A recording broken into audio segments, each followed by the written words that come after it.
Fed up with the everyday grind? Tired out from the summer heat?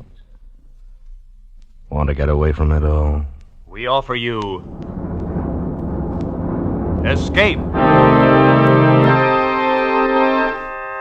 Escape, designed to free you from the four walls of today for a half hour of high adventure. You are prisoner in the magnificent mountain retreat of the richest man in the world. While haunting you, terrifying you, is the knowledge that the ultimate escape will be death.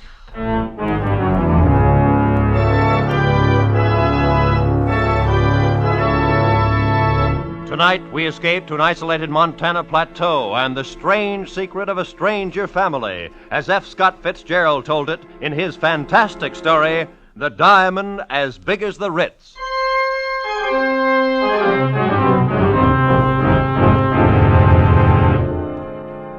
I'd been going to St. Midas Prep School for a couple of years. This was my second summer vacation. I'd met this fellow, Percy Washington, during the winter, and got to be pretty good friends with him. Only I didn't know about his family or where he came from or anything like that. Of course, I knew he must be rich. All the fellows at St. Midas came from wealthy families.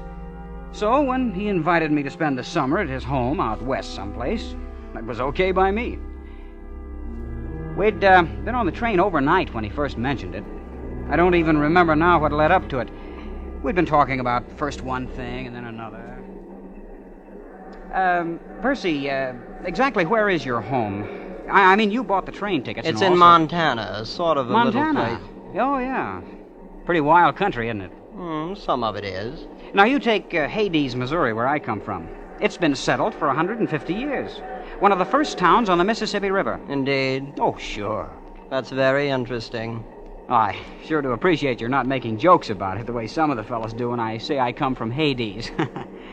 Why, you know my father's plantation... John, do you know that my father is the richest man in the world? Oh? By far the richest? I read about a man that paid taxes on a $5 million income. Small fry. If my father paid tax on his real income, he'd disrupt the whole economy of the United States. No kidding. Oh, I like rich people. The richer a fellow is, the better I like him. My father could buy out all of the millionaires in the country and not even know he had done it. Is that a fact? I visited the Schlitzer Murphys once. They're plenty rich. Why, their daughter Vivian's got rubies as big as hen's eggs, and sapphires that glow like headlamps. I like jewels. Always have. I used to collect them instead of stamps. And diamonds. The Schlitzer Murphys had diamonds as big as walnuts. Oh, that's nothing. Huh? Nothing at all. My father has a diamond as big as the Ritz. Please, I'm not joking. But you mean as big as the Ritz-Carlton Hotel? Exactly. My father has a diamond as big as the Ritz.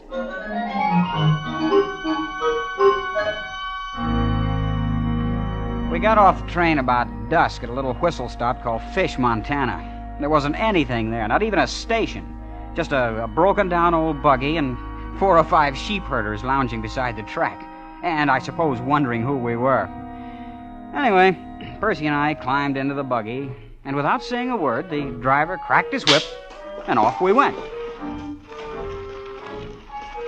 I don't know how far we traveled. We didn't seem to be following any road, though, and after an hour or so, it got dark. But the driver kept right on, never saying a word.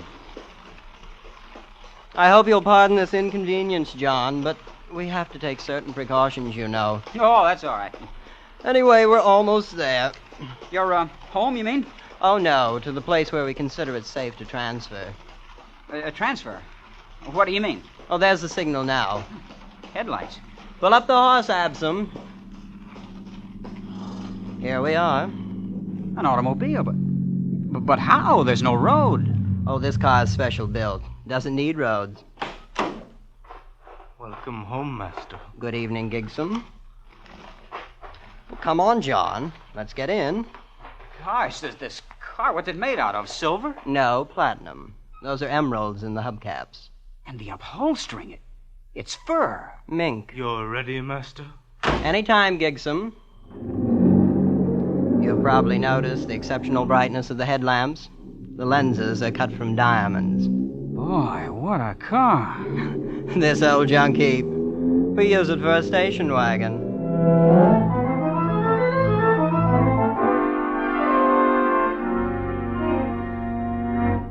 Hey, why did we stop, Percy? This is just a deserted canyon. Oh, we're not there yet, John. Wait, you'll see. They sent down the hooks while we were coming from the station. The hooks? Yes, to attach to the wheels, you know. That's what Gigsom's doing now. Incidentally, Gigsom will look after you during our visit. Look after me. Your personal valet. Of course, there'll be other slaves available, too, whenever you need them. Do you have a lot of slaves? 300 or 400, I suppose. Oh, all ready, Gigsom? Yes, master. Hello! Hoist away! Look, we're leaving the ground. Yes, there's a hoist up there on top of the cliff. Has cables about a quarter of a mile long. But what for? Oh, it's the only way in. Imagine hoisting an automobile a quarter of a mile up the side of a cliff. It's really nothing. As you may have guessed, John, this is not going to be like anything you ever saw before in your life.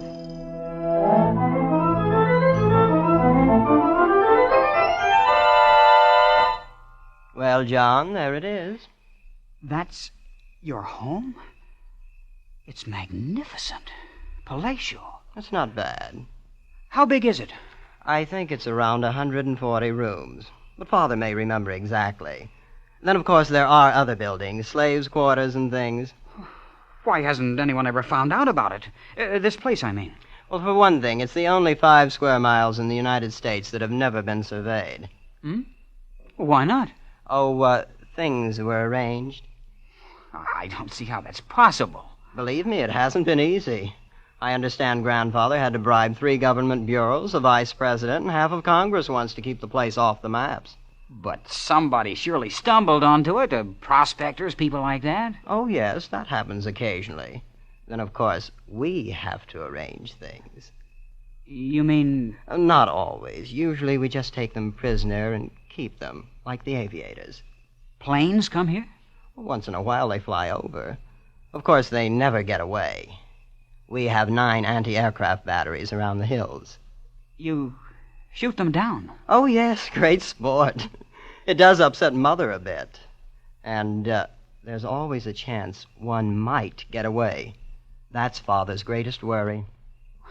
This whole thing, it's fantastic. Oh, come now, John. I picked you for a fellow with his feet on the ground. And you haven't seen anything yet, you know. This is only the beginning. And it was only the beginning. We crossed the acres of lawn and entered the great chateau.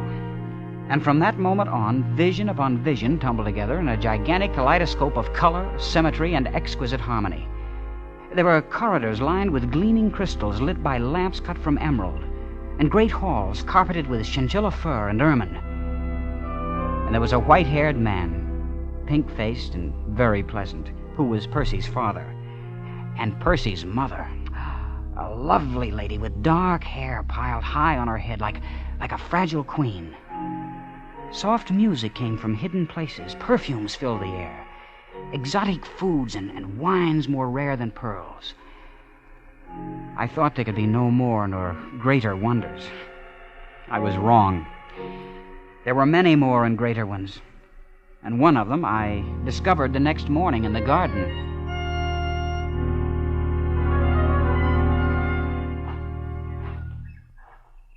Hello there. Yeah? Yeah. Oh, you're lovely. My name is Kismine. You're John Unger. You're a friend of my brother. You from the East? No, at least not exactly. I'm from Hades. Oh? Missouri. Oh. Would you like to sit down here on the grass? Why, yes, sure I would. I'm going east to school this fall. Do you suppose I'll like it? I think so. Of course, it'll be different from all this. That's what Jasmine says. She's in the East now. I've never been outside. Who is Jasmine? My sister. She's older than I am. I hope you won't be offended, but you're the most beautiful girl I've ever seen. Yes, I know. What? I surprised you, didn't I? A year ago, I would have said thank you. But Father says it's very necessary to learn to take things for granted. So now I just take it for granted that I'm beautiful. You see? You're pretty sophisticated, aren't you? Oh, I'm not at all. I believe girls should enjoy their youth in a wholesome sort of way. Oh, so do I. I like you, John. I wish you'd spend some of your time with me this summer, not all with Percy. I will, Kiss Mine. I will. You may be in love with me if you'd like to. I'm absolutely fresh ground, you know. I am in love with you. Of course, we'll have to meet secretly. My parents wouldn't permit it if they knew. Then that's what we'll do. I have to go now. I'm supposed to be with Mother at 11. Aren't you going to ask me for a kiss? Jasmine says boys always do nowadays. Some of them do, but not me. We don't expect nice girls to do that sort of thing. In Hades.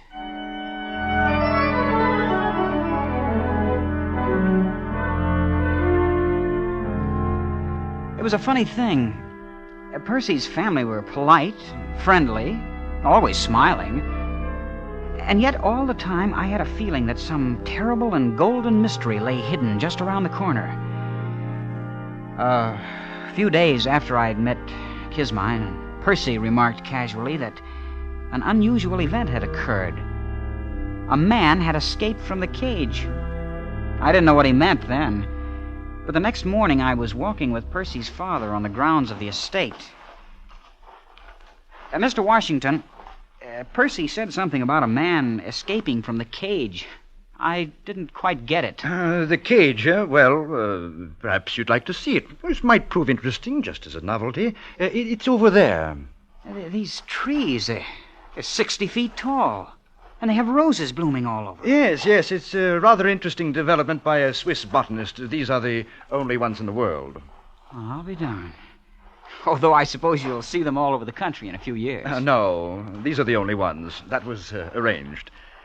Here we are, the cage.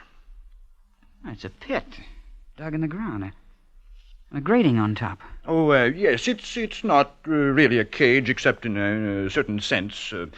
Well, boys, how are you getting along? How many men are there down there? About 50, as I recall. Who are they? Oh, the aviators we've shot down, wandering prospectors, men of that sort. But why are they kept there? They've all had the common misfortune of having discovered El Dorado. Gentlemen, I am sure you would like to know that your companion who departed without my permission has been taken care of. Yes, he was shot by some of my agents in 14 different places. Golf, Mr. Unger? They found him then? The man who got away? No, those places were towns. My agents were overeager. None of them could offer a positive identification. I'm afraid the man may still be at large. You see, it's not all utopia here. No, we do have our difficulties. Isn't it a little unnecessary, holding them like that? No, not at all. It's the only way to keep this place hidden. Yes, I guess that must be important. Oh, Percy was telling me something on the train. I thought he was kidding, but... Well, he said you had a diamond as big as the Ritz-Carlton Hotel. Oh, yes. Yes, indeed. As a matter of fact, it's much bigger than the Ritz. Much bigger.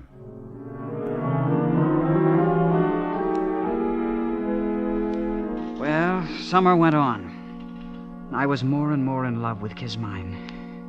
She was priceless, exquisite, like no other girl in the world. After a couple of weeks, I kissed her, of course. And I was really in love for the first time. I should have known, should have put two and two together when Percy's father showed me the cage, but I didn't. Until one morning late in the summer, I slipped off with Kismine to the rose gardens. Kismine, I think we ought to elope. Oh, I don't know. It would be much nicer to be married here. But then it'd be more romantic to elope. Yes, all the Sunday supplements would write stories about fabulous heiress elopes. I knew an heiress from Omaha once, but I don't think you'd like her. She visited my sister here. Oh? You've, had other guests, then? Well, yes, we've had a few. Wasn't your father ever afraid they might talk outside?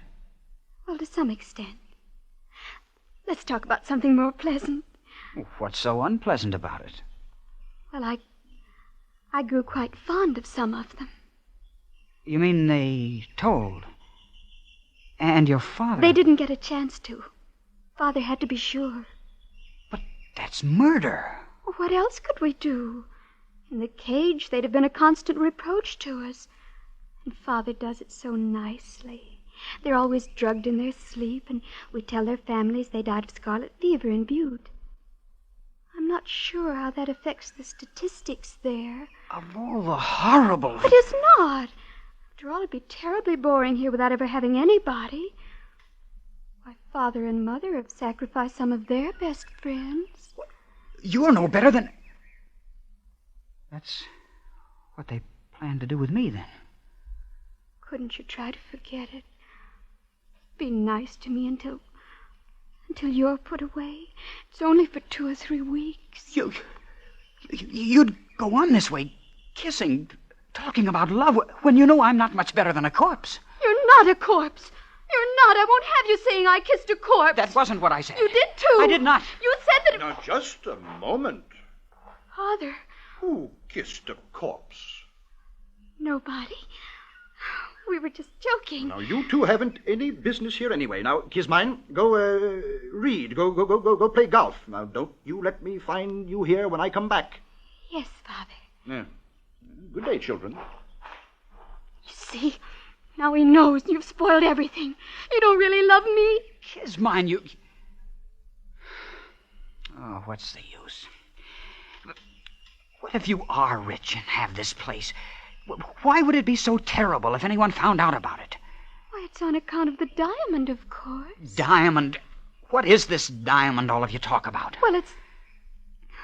You'd better ask Percy. I'm always getting things mixed up. I will ask him. And another thing. I'm getting out of here tonight if I have to dig through the mountains. I'm going back east. Take me with you? No. Why not? Your father wouldn't permit it. If you won't take me, I'll go tell him I want to marry you. You can't do that. He'd bumped me off this afternoon. Oh, please take me, darling. And we'll be terribly poor and very happy. And I'll cook things for you, herbs and berries and stuff. Won't that be fun? Oh, you will, won't you, John?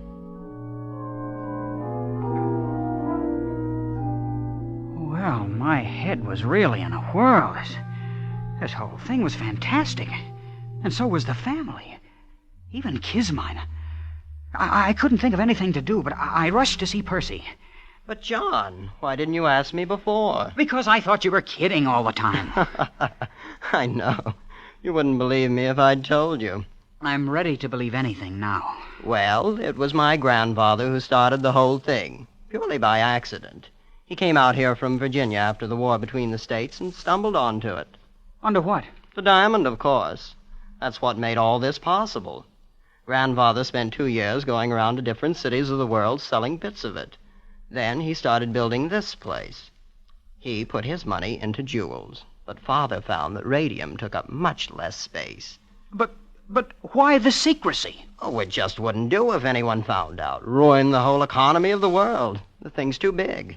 This has been going on for 3 generations. Well, and the cage and this thing of inviting friends. Oh, yes. You see, there wasn't really any danger before airplanes. They are what worry us. And you knew when you invited me here what would happen. Please, John. I thought you'd be more sensible about it. After all, you can see my position. Yeah. Where is it? Where do you keep this diamond that's caused so cockeyed much trouble? Oh, I thought you'd guessed. You've noticed the hill the chateau stands on? Yes. It contains a cubic mile. And except for a thin covering of dirt, it's one big, solid diamond.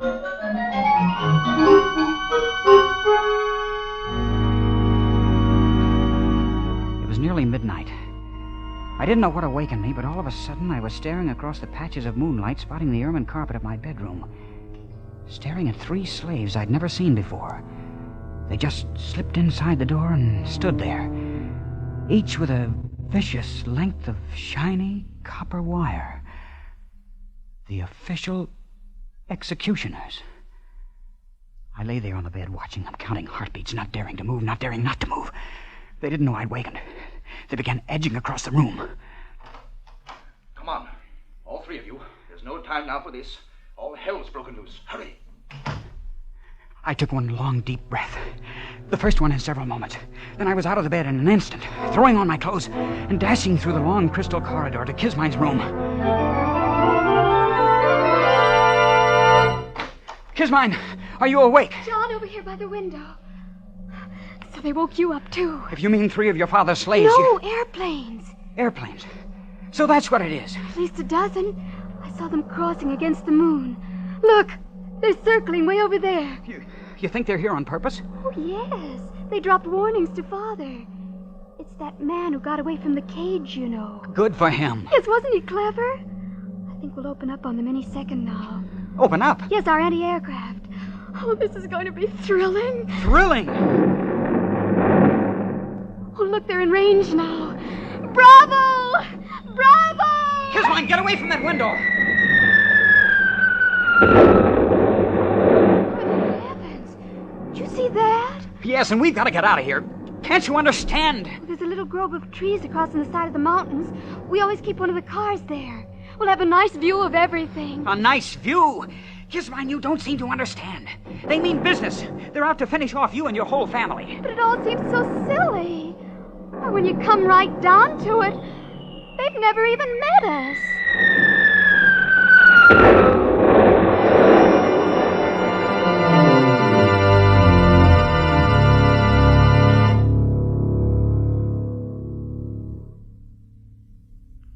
What time is it, John? Is it morning yet?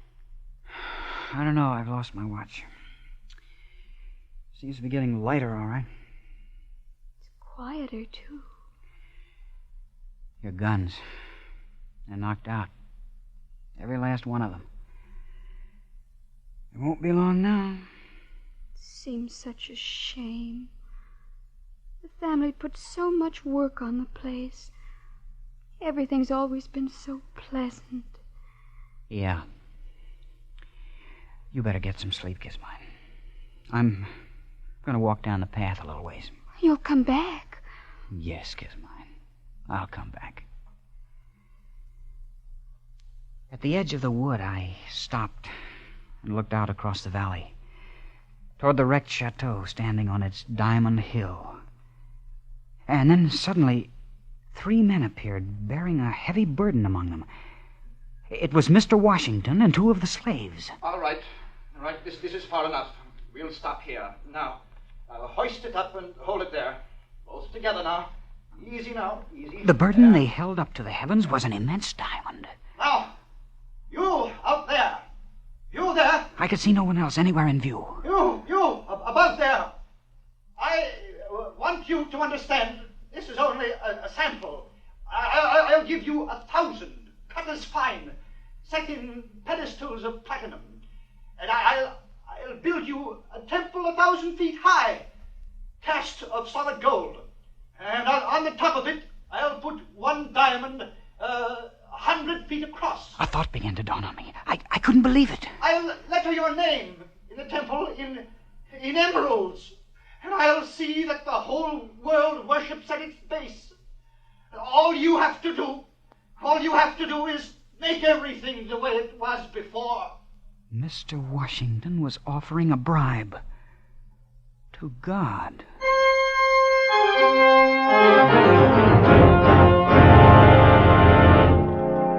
He stopped talking and waited. And then, out of the silent heavens, blossomed the white puffs of parachutes. The man who had tried to bribe God looked up and saw them. And he became old in an instant. And turning with lowered head, walked down the path toward the chateau. With sudden premonition, I whirled and headed for the spot where I'd left Kismine. Kismine and the car that needed no roads.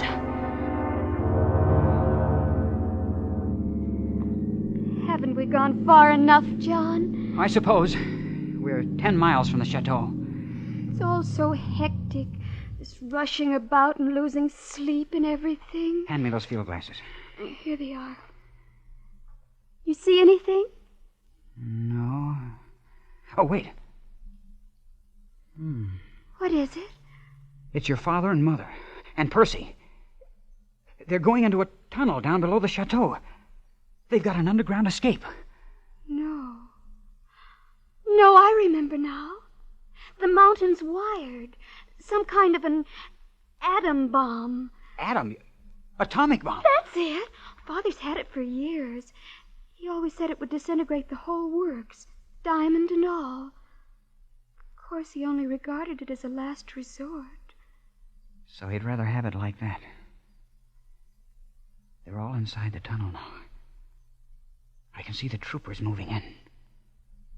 I don't suppose there's really anything to be done about it now. And there wasn't.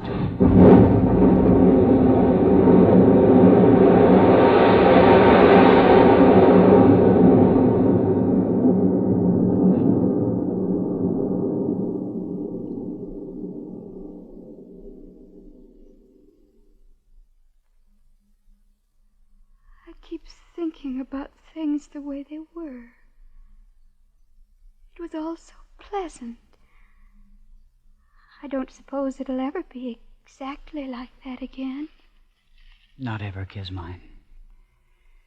And maybe it never was. Youth is a time for dreaming. Dreams die, too. I'll probably have to take in washing. But of course we'll be very happy. What will we do, John? Do?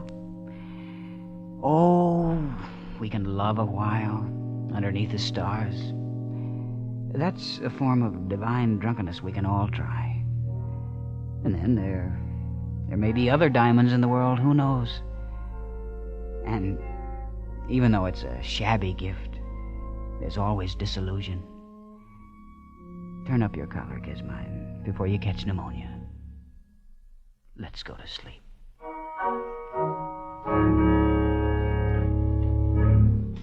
Escape is produced and directed by Norman Macdonnell.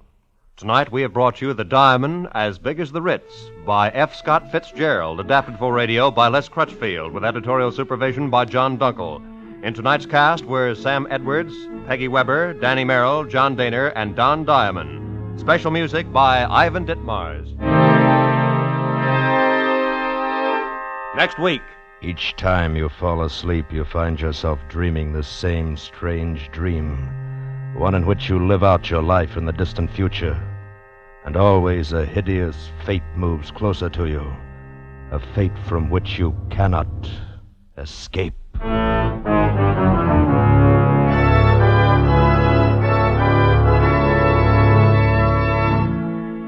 Next week, we escape with another great story by one of the world's greatest authors. Good night, then, until this same time next week, when once again we offer you Escape.